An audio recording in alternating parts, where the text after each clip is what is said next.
और ओबीसी संशोधन बिल को लेकर संसद में चर्चा जारी है। आपको बता दें कि सरकार को आस है कि बिल आज पास हो जाएगा।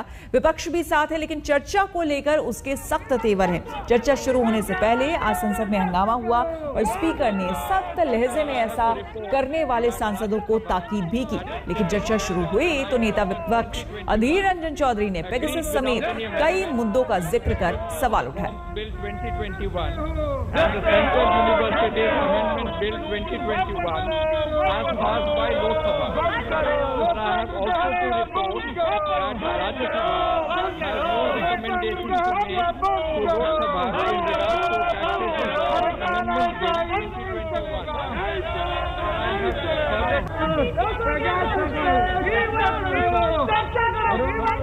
ओबीसी समुदाय की जो सामाजिक आर्थिक स्थिति में सुधार करने के लिए देश के प्रधानमंत्री आदरणीय नरेंद्र मोदी जी की प्रतिबद्धता सारे देश के सामने स्पष्ट है।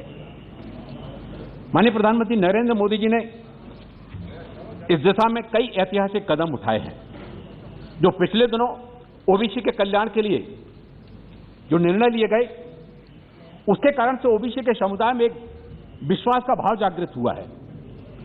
ओबीसी की जो केंद्रीय सूची का दर्जा बढ़ाकर सूची को संवैधानिक दर्जा देने का काम आदरणीय प्रधानमंत्री नरेंद्र मोदी जी की सरकार के द्वारा किया गया। ये सरकार आज हमारे साथी मंत्री जी डॉक्टर साहब सबको समझा रहे थे कि ये ओबीसी की जो रिजर्वेशन है इसमें सब भाग ले। हमने ये किया, नरेंद्र मोदी जी ने वो किया। ये तो आपको कहना है, अब कहते रहो, हमें कोई आपत्ति नहीं है।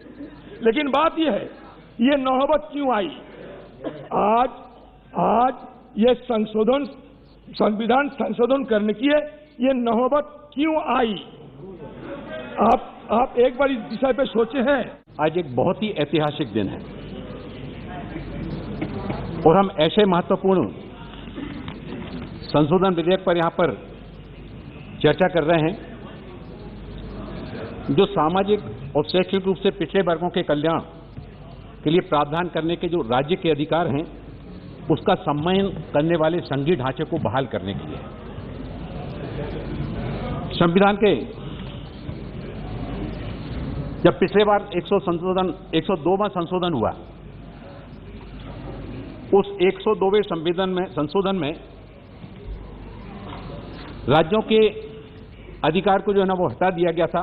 2018 साल में अपने 102nd कॉन्स्टिट्यूशन अमेंडमेंट लाए थे इस सदन में।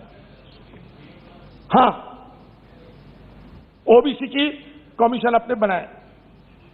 ये ओबीसी की कमीशन आज से नहीं, बहुत पुरानी है। आपने इनको कॉन्स्टिट्यूशनल दर्जा दिया है, मानते हैं, लेकिन साथ साथ क्या किया? सारे हिंदुस्तान की जितने प्रदेशों हैं, ये प्रदेशों की ओबीसी चयन करने की जो अधिकार, वो अधिकार का आपने हनन कर लिया। हमने उस दिन सदन के अंदर ये बात रखे थे, आप रिकॉर्ड में देखिए। हम रुकेंगे यहां पर एक छोटे से ब्रेक के लिए।